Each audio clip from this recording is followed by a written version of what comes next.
Share about the old Browning store and Browning family. Well, I talked about it earlier, the old Browning store, well, it reopened after the Coonrods moved back out, and they reopened. They stayed open until about 1986. I don't know if you ever, it's kind of like a tack store.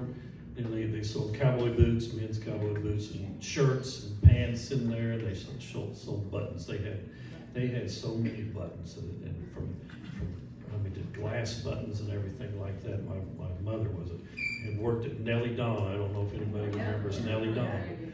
My mother worked there for years as sewing, as a seamstress, and she made a lot of clothes, and that was her favorite place to go with my wife. But after we got married, take my daughters there, and they would go in there and get their bolts of cloth and make dresses for the girls and things like that. And it was just the smell when you went in there. That smell of that store it sticks with you for life. And just like the old TG&Y store.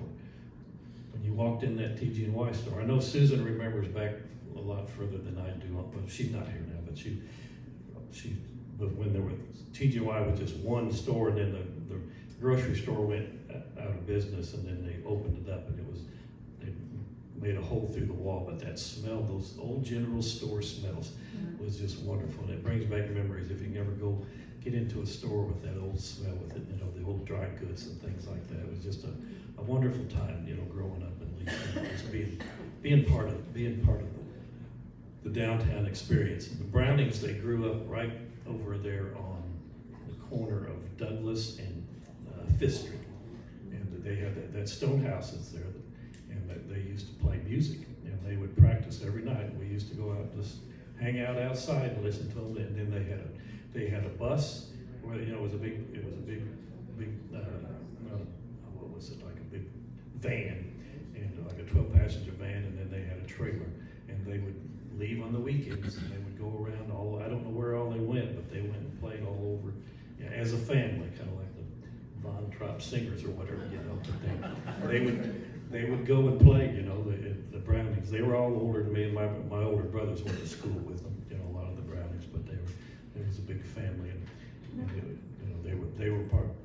they went way back, that family, to the beginning, in the 1800s, to the beginnings of Lee Summit. If you can look up that family was around. They had a store on the corner there where that tap house is now, back in the 1800s, if you do research on that.